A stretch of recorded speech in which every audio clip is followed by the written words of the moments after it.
이 시간에는 제3편 건설안전기술 1장 총론에 대해서 배우도록 하겠습니다. 먼저 1번 부실공사의 원인 대책.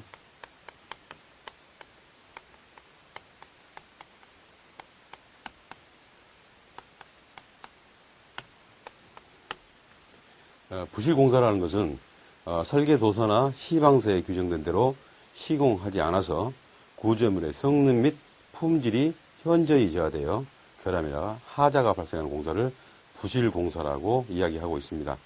부실공사가 시행되면은 안전사고가 직결돼서 사회적 파장이 크므로 설계, 시공, 사업관리 단계에서 각별한 노력이 요구되는 실정입니다. 두 번째로 건설공사의 특성에 대해서 말씀드리겠습니다. 이 건설공사의 특성은 1편, 2편에서 제가 말씀을 드린 사항입니다. 간단하게 읽고 넘어가겠습니다.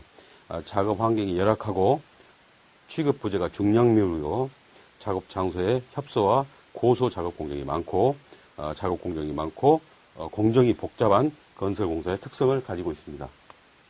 세 번째로 국내 건설공사의 제외율을 표시해 놨습니다. 연도별로 표시된 제외율, 이 전 1, 2편에서도 제가 말씀드린 사항이니까 한번 보시고 답안지에 적용할 수 있는 부분이 있으면 적용을 해주시면 되겠습니다.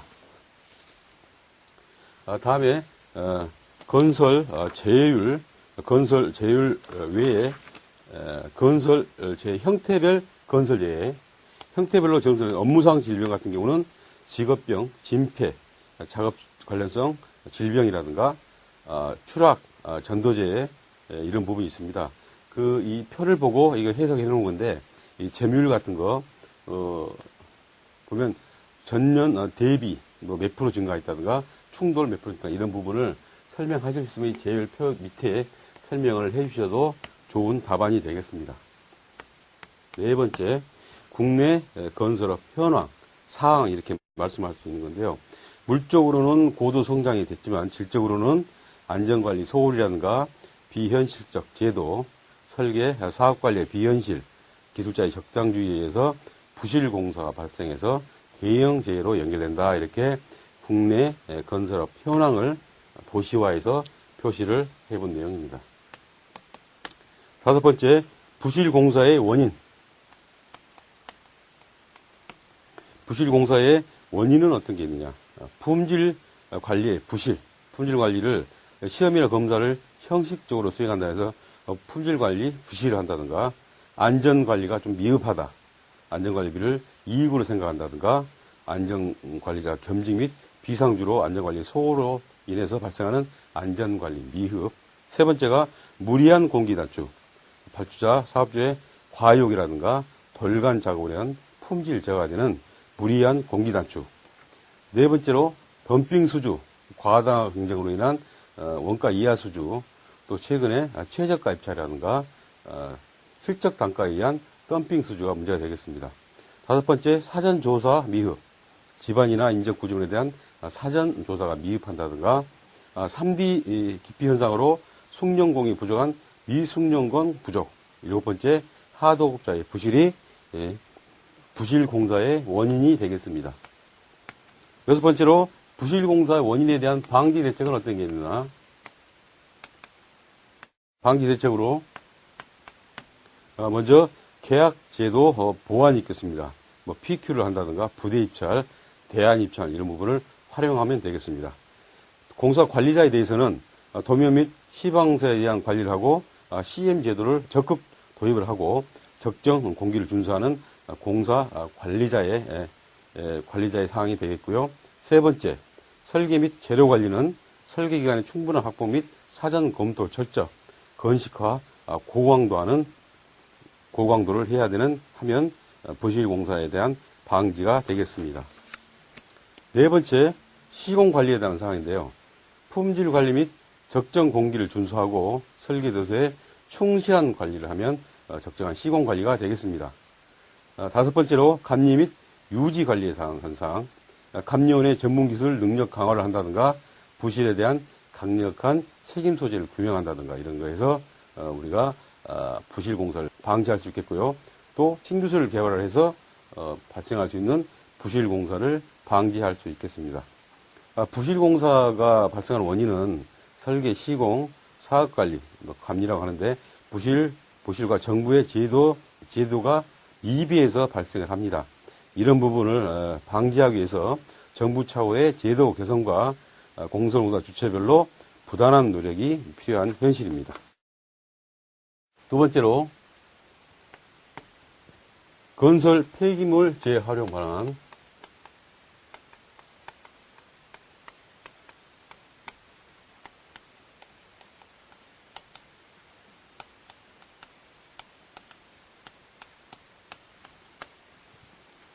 건설 폐기물은 건설 사업의 대형화 및 해체 공사의 증가 등으로 발생량이 많이 늘어남에 따라서 환경 공해 등 사회 문제적으로 대두되고 있습니다. 폐기물의 발생량 저감 대책 및 재활용 방안을 적극 찾아서 대책을 강구해야 되겠습니다. 건설 폐기물 현황을 보면 2005년 기준에 발생량이 42,300톤 정도 이렇게 발생을 하고 있습니다. 종류별로 분류를 해보면 건설 폐자재가 약 70%, 혼합 건설 폐물이 21% 정도 되고요. 건설 폐토석이 5% 정도, 가연성, 비가연성 폐물이 4% 정도 이렇게 분류를 하고 있습니다. 처리 현황을 보게 되면 재활용이 약 97% 정도 되고요. 매립한다든가 소각하는 게 약 3%와 약간 넘습니다. 그러면 건설 폐기물의 재활용의 필요성에 대해서 알아보겠습니다. 재활용의 필요성은 환경 공해를 방지할 수 있고요. 자원을 재활용할 수 있고 재생 사업을 활성화할 수 있습니다. 또 절약 정신까지 고취할 수 있는 재활용이 필요성이 되겠습니다. 옆에 도시화에 대한 내용 기억하시면 되겠습니다. 그럼 네 번째, 건설 폐기물의 종류. 건설 폐기물은 어떤 것이 있느냐? 보면 종류로서는 폐콘크리트, 폐아스팔트 콘크리트, 폐벽돌, 폐블럭, 폐목재, 폐합성수지, 폐섬유, 폐벽지, 건설 온이, 폐금속류, 폐유리, 폐타일, 도자기, 폐보드류, 폐판넬, 건설 폐토석, 혼합 건설 폐기물, 건설 공사로 인해 발생되는 그 밖의 모든 폐기물을 포함하고 있습니다. 다섯 번째, 폐기물이 미치는 영향.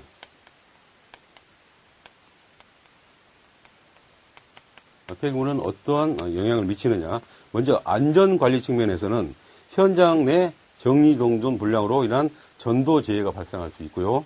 유해물질에 의한 근로자 건강장애도 발생할 수 있습니다. 또 환경적인 측면을 보게 되면 비산먼지에 의한 주변 환경에 저해가 발생하고 안정액 등에 의한 지하수 오염이 발생할 수 있습니다. 또 시공관리 측면은 자재 낭비에 의한 공사비가 증가되고 정리정돈으로 인한 인건비가 투입되는 영향을 끼치고 있습니다. 그러면 여섯 번째, 폐기물을 처리하는 순서. 폐기물 처리 순서는 플로우 차트로 표시를 했습니다. 크게 봐서 5단계로 표시를 했는데요. 폐기물을 수집하고 종류별로 분류하고 운반하고 분리, 보관해서 처리하는 단계 5단계에 걸쳐서 처리를 하면 되겠습니다. 그럼 폐기물에 재활용하는 방법.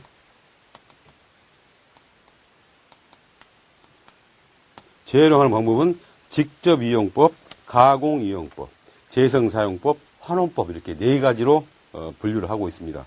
해체된 상태 그대로 사용하는 직접이용법, 최소한의 가공에 의한 재사용에 의한 가공이용법, 원형에 가까운 상태로 재생 후에 사용하는 재생사용법, 소각해서 감량 처리 또는 에너지로 하는 환원법 이렇게 네 가지로 재활용 방안을 구분합니다. 여덟 번째로 향후 재활용 촉진 방안.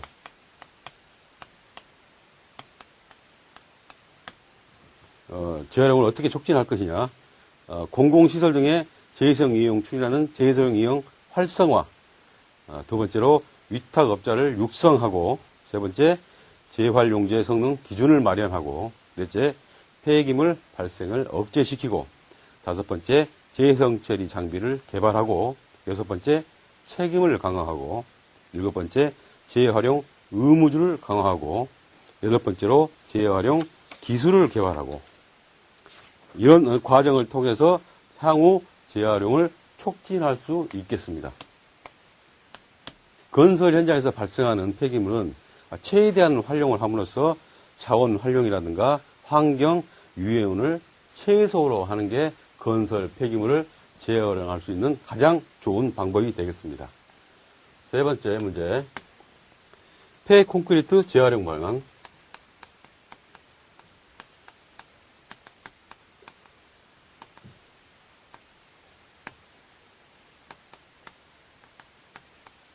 폐 콘크리트 재활용 방안은 최근 건설 자재 수요가 신도시 개발이라든가 난개발 여러 가지 개발을 통해서 굉장히 급증하고 있습니다. 건설 자재의 고갈로 수급이 어려운 실정인데 콘크리트 구조물을 해체할 때 발생하는 폐 콘크리트를 처분 장소 및 처분 비용 증가로 인해서 폐 콘크리트의 활용이 절실한 상황인데요. 지금 폐 콘크리트의 현황을 보게 되면 건설 폐기물 발생량이 47톤 정도 되고 폐재료가 69.7%를 차지합니다. 그 중에 건설 폐재료 중 폐콘크리트가 약 57%를 차지하고 있습니다. 굉장히 많은 비중을 폐콘크리트가 차지하고 있습니다. 말씀드린 기준은 2005년 기준이 되겠습니다. 셋째, 폐콘크리트의 활용은 어떻게 할 것이냐. 자, 먼저 기초 뒤체험용으로 쓰는 부재 덩어리는 기초 및 뒤체험용으로 활용하고요. 바닥 다짐용이라든가 도로 노반재는 1차 폐쇄제를 사용하고, 아스팔트 혼합물은 조골재로 쓸 수 있습니다. 네 번째, 재생 콘크리트 골재로 쇄골재를 쓸 수 있고, 집안 계량에 미분말을 사용할 수 있습니다.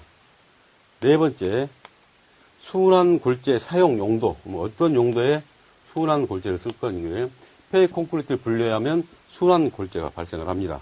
이런 순환 골재는 도로 공사용이라든가 건설 공사용에서는 성토 복토용, 세 번째로 주차장 또는 농로의 표토용, 네 번째 폐기물 시설 중 매립시설의 복토용이라든가 성토용으로 순환 골재를 사용하면 되겠습니다. 다섯 번째, 순환 골재 콘크리트.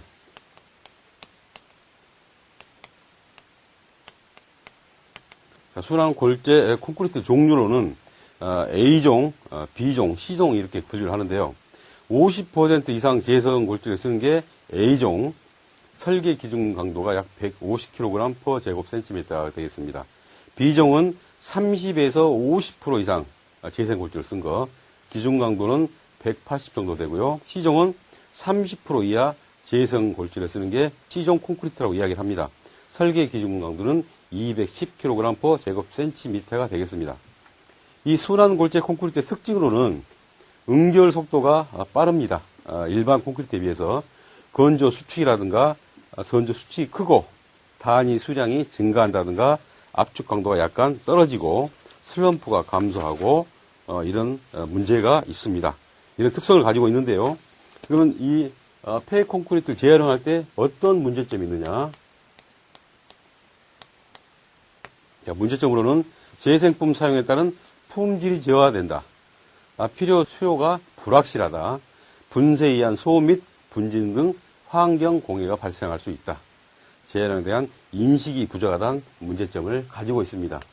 이 문제 때문에 개선 방향으로 불순물 제거 및 혼화제 사용으로 품질 개선하고 분진 방지 설비 및 방진 시설 채택으로 환경 공해를 억제하고 재활용 업체에 대한 정부의 지원을 하고 재활용 콘크리트 활용 기술을 개발한다든가 폐 콘크리트를 이용한 신제품을 개발하는 게 개선 방향이 되겠습니다. 다음은 네 번째, 건설 공해의 원인 대책.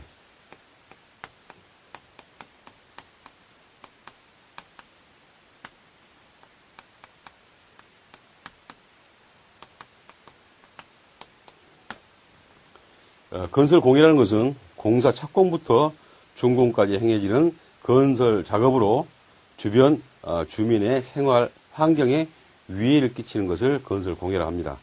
최근 생활 환경에 대한 의식이 높아져서 건설 공사로 인한 환경 공해가 사회 문제로 대두되고 있는 실정입니다. 그래서 이런 공해의 문제에 대해서 최소화하기 위해서 현장에서는 최대의 노력이 필요합니다. 건설 공해는 어떤 특징을 가지고 있느냐? 특징을 보게 되면요, 제한된 시간과 공간에서 발생을 합니다. 또 민원 해결이 좀 곤란하고요, 공사 종료와 함께 소멸이 됩니다. 네 번째, 공사 중에는 불가피하게 발생하는 사안일 수밖에 없는 게 건설 공해의 특징이 되겠습니다. 세 번째, 건설 공해의 종류. 건설 공해는 어떤 것이 있느냐? 보통 직접 공해, 간접 공해 이렇게 두 가지로 구분을 합니다. 오른쪽에 그려진 직간접 피해에 대한 그림을 보시면 쉽게 이해가 되실 겁니다. 먼저 직접 공해는 소음, 진동, 비산, 먼지, 집안 침하, 수질 오염, 불안감, 교통 장애가 있겠고요. 간접 원인으로는 일조권 침해, 빌딩 풍해, 전파 방해, 프라이버시 침해, 경관 저해가 있습니다. 그러면 공해의 규제는 어떻게 하고 있느냐? 이건 법적인 기준을 말하고 있습니다. 먼저 소음 같은 경우는 소음 발생은 말뚝 항탁이라든가 인발 장비 또 이런 부분에서 발생하는데요. 생활 소음 규제 기준은 대상 지역, 대상 소음, 시간 이렇게 구분하고 있는데 보통 주거 지역, 녹지 지역, 학교, 병원, 공공 도서관에서 도서관 근처 공사장에서 발생하는 소음은 아침 저녁은 65데시벨 이하, 낮은 70, 밤은 55데시벨 이하로 규정을 하고 있습니다. 그 외의 지역에서는 아침 저녁은 70, 낮에는 75, 밤에는 55데시벨 이하로 규제를 하고 있습니다. 진동에 대한 규제는 인발기나 항탁이 강구를 사용한다든가 생활 진동, 강구를 사용하면서 발생하는 진동에 대해서 기준은 표에 보시는 대로 건물로 분류했을 때 건물 기초에서 허용치가 문화재는 0.2, 주택 아파트는 0.5, 상가는 1, 철근 콘크리트 빌딩 공장은 1에서 4cm per 세크로 규정을 하고 있습니다. 또 오탁수에 관한 규제는 수질에 대한 규제인데요. 폐기물 구중 0.6 이상 7.7 이하 폐하로 규정하고 있습니다. 자, 먼지에 대한 규제는 환경청에서 규제를 하고 있는데요. 300 마이크로그램 per 제곱 평방미터가 되겠습니다. 다섯 번째로 건설 공해의 원인에 대해서 알아보겠습니다. 먼저 소음 진동은 어느 때 발생하느냐? 타격 공법에 의한 말뚝을 항타한다든가 토공사 시에 굴삭기라든가 도저, 덤프 트럭을 운행한다든가 콘크리트 타설 때 펌프까지 의해서 발생하는 게 소음 진동이 되겠고요. 비산 분지는 차량 통행에 의한 먼지라든가 구체 공사 시에 거푸집재의 먼지, 도장 작업 시 비산 이런 부분에서 비산 분진에 대한 공해가 발생합니다. 또 집안 침하 같은 건설 공해는 히빙, 보일링, 지하수 펌핑에 의한 수위 저하에서 집안 침하에 침해가 발생하고요. 수질 오염은 지하수 개발을 위한 보링을 한다든가 건설 현장에 발생하는 오물이 우천시 집안으로 유입돼서 수질 오염이 발생합니다. 다섯 번째로 교통장애 불안감은 콘크리트 타설을 할 때 레미권 차량에 의한 교통정체라든가 대형 굴착에 의한 소음 진동으로 주민의 불안감을 조성합니다. 여섯 번째 간접 공해는 대형 구조물로 인한 경관 제어 및 프라이버시 침해 발생, 전파 방해 및 일조권 저해가 간접 공해의 원인이 되겠습니다. 그러면 공해 방지에 대한 대책. 금방 말씀드린 원인에 대한 대책을 나열해 주시면 되겠습니다. 소음 진동에 대해서는 저소음 저진동 공법을 쓰고 말뚝 항타 시 방 커버를 쓴다든가 차암벽, 방진벽을 설치하면 되겠고요. 비산 분진에 대해서는 세륜시설, 살수차, 분진망을 설치하면 되겠습니다. 집안 침하에 대해서는 언더피닝 공법을 한다든가 흙막이 안전성을 확보하고 계측 관리를 하면 되겠고요. 수질 오염에 대해서는 지하수 보링구에 캡을 사용해서 막는다든가 이런 조치를 하면 되겠습니다. 다음에 교통장애나 불안감에 대해서는 콘크리트를 타설할 때 주민에게 공주하고 신해수를 배치하고 작업 시간을 조정하면 교통장애나 불안감에 대한 대책이 되겠습니다. 오른쪽 표를 보시면 소음에 따른 인체 반응에 대해서 제가 표를 하나 만들어 놨습니다. 참고로 보시면 되겠는데요.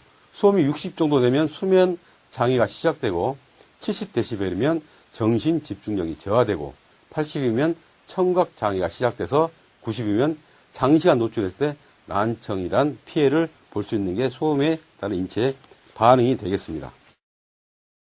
계속해서 6번째 간접공해에 대해서는 환경영향평가를 실시하고 주민 설명회를 개최하는 게 공해에 대한 방지 대책이 되겠습니다. 7번째 그림을 보시면 공해 방지 시설 현장 설치의 예를 들어놨습니다. 이 그림을 활용하시면 아주 좋은 답안지가 될 텐데요. 보시면 건물을 표시하고 어느 위치에 어떤 방지 대책을 하는지 자세하게 그림으로 설명을 했습니다. 건물 내에는 추락 방지, 조명 시설, 통풍 장치라든가 외부에는 방음벽, 방호 시트 이런 걸 아주 보기 쉽게 표시했으니까 문제가 출제된 기억하시다가 이런 부분을 활용하면 아주 좋은 답안이 되겠습니다. 자, 5번 문제. 건설 진동 방지 대책.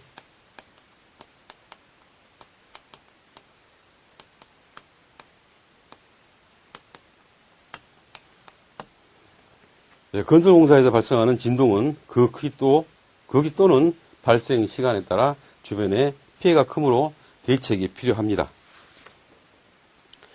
먼저 진동 공해의 특징을 보면요. 특징으로서는 주변 민원이 발생 원인이 되고 주변 환경과 관계없이 발생을 합니다. 또 제한된 시간과 공간에서 발생을 하죠. 작업할 때만 발생한다는 얘기죠. 네 번째, 공사 중 불가피한 상황이고 공사 종료와 함께 소멸됩니다. 진동뿐만이 아니라 건설 공해의 모든 특징은 똑같이 적용하시면 됩니다. 이런 특징은 분진이라든가 진동, 소음 모두 똑같이 진동이라든가 이런 공해의 특징을 같이 똑같은 아이템으로 사용해도 큰 문제가 없습니다. 세 번째, 진동의 발생 원인. 이걸 공정별로 분류를 했습니다.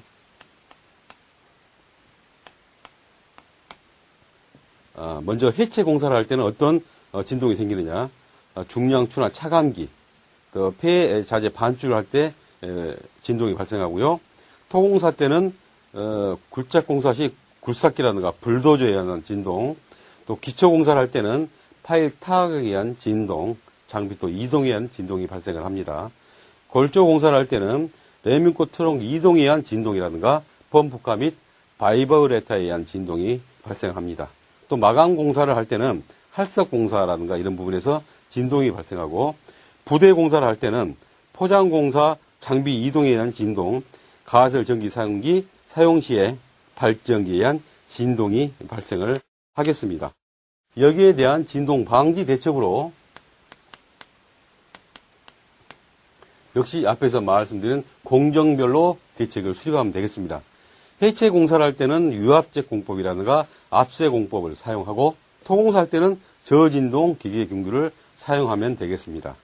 또 기초공사를 할 때는 항타기에 방진 패드를 부착하고 네 번째 건설 기계기구에는 저진동 기계기구를 사용하면서 진동을 저감할 수 있겠습니다.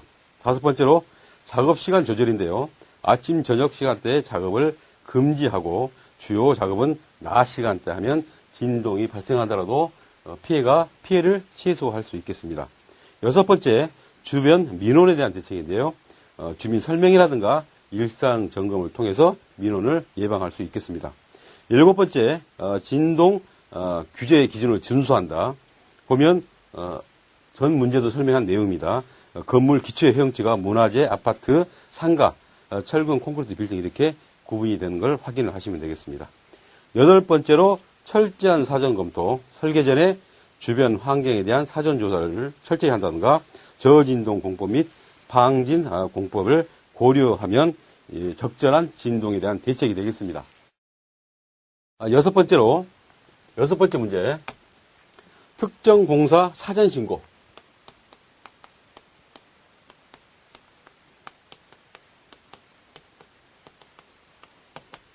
이건 소음, 진동 발생하는 공사에 대한 사전 신고에 대한 내용입니다.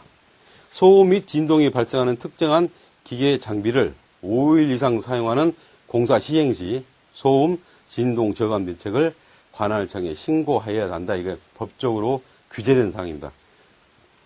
그러면 대상은 어떤 것이 대상 공사가 되느냐? 연면적 1000평미터 이상인 건축물의 건축공사 및 연면적 3000제곱미터 이상인 건축물의 해체공사가 해당이 되고요. 두 번째로 건축물의 용적 합계가 1000제곱미터 이상 또는 면적 합계가 1000제곱미터 이상인 토목건설공사. 세 번째, 면적 합계가 1000평방미터 이상인 토공사, 정지공사. 네 번째, 총 연장이 200m 이상 또는 굴착 토사량의 합계가 200입방미터 이상인 굴정공사. 다섯 번째, 기타 환경부령이 정하는 공사가 특정 소음 사전 신고 대상 공사가 되겠습니다. 세 번째, 특정 공사의 사전 신고 및 대상 기계 장비의 종류는 항타기, 항발기, 항발기, 천공기, 공기 압축기, 브레이커, 굴삭기, 발전기, 로더, 압세기, 다짐기계, 콘크리트 절단기, 콘크리트 펌프가 우리 특정 공사 사전 신고 대상 기계 장비가 되겠습니다. 다음은 신고서 제출 및 변경 신고는 어떻게 하느냐? 제출자는 특정 공사를 시행하는 자, 도급자가 되겠고요. 제출은 시행 전, 공사공사 착공 전까지 하면 되겠습니다. 제출처는 시장, 군수, 구청장에게 제출하면 되겠고요. 내용은 특정 공사 개요라든가 위치, 방진 시설, 그 밖에 소음, 진동, 저감 대책에서 상세히 기술해서 신고서를 제출하면 되겠습니다. 네 번째, 중요사항 변경신고. 변경신고 대상 사업장은 특정 공사 사전 신고 대상 기계기구의 30% 이상이 증가했을 때, 특정 공사의 기간을 연장했을 때, 방된 시설의 설치 명세를 변경할 때, 소음, 진동, 저감 대책이 변경됐을 때, 공사 규모의 10% 이상 확대됐을 때 중요 사항 변경 신고를 해야 되고요. 이때 제출하는 서류는 변경 신고서, 변경을 증명하는 서류, 특정 공사 사전 신고 증명서, 그 밖에 변경에 따른 소음, 진동, 저감 대책이 포함되면 되겠습니다. 지금까지 특정 공사 사전 신고 대상에 대해서 공부해 봤습니다.